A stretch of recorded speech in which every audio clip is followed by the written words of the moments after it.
ಶ್ರೀ ಗುರುಭ್ಯೋ ನಮಃ. ಹರಿ ಓಂ. ದೇವೀಂ ವಾಚಮಜನಯಂತ ದೇವಾಃ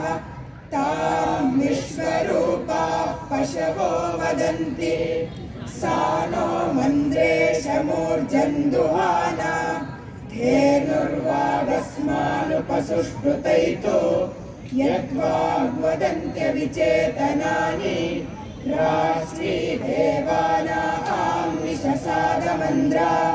ಚತಸ್ರ ಊರ್ಜಂದುದುಹೇ ಪಯಾಗುಂಸಿ ಕ್ವಸ್ವಿದಸ್ಯಾಃ ಪರಮಂ ಜಗಾಮ ಅನಂತಾಮಂತಾದಧಿನಿರ್ಮಿತಾಂ ಮಹೀಂ ಯಸ್ಯಾಂ ದೇವಾ ಅದದುರ್ಭೋಜನಾನಿ ಏಕಾ ಅಕ್ಷರಾಂ ದ್ವಿಪದಾಗುಂ ಷಟ್ಪದಾಂಚ ವಾಚನ್ ದೇವಾ ಉಪಜೀವಂತಿ ವಿಶ್ವೇ ವಾಚನ್ ದೇವಾ ಉಪಜೀವಂತಿ ವಿಶ್ವೇ ವಾಚನ್ ಗಂಧರ್ವಾ ಪಶವೋ ಮನುಷ್ಯಾಃ ವಾಚಿ ಮಾ ವಿಶ್ವಾ ಭುವನಾನ್ಯರ್ಪಿತಾ ಸಾ ನೋ ಹವಂ ಜುಷತಾಮಿಂದ್ರಪತ್ನಿ ವಾಗಕ್ಷರಂ ಪ್ರಥಮಚಾರುತಸ್ಯ ವೇದಾನಾಂ ಮಾತಾಮೃತಸ್ಯ ನಾಭಿಃ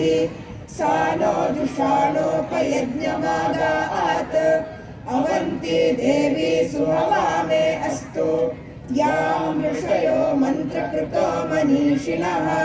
ಅನ್ವೈಚ್ಛನ್ ದೇವಾಸ್ತಪಸಾಶ್ರಮೇಣ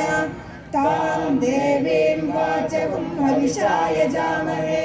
सा नो ददातु सुकृतस्य लोके चत्वारि वाक्परिमिता पदानि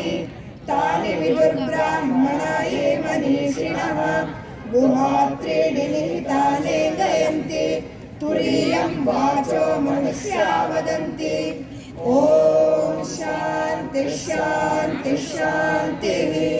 हरिः ओम्.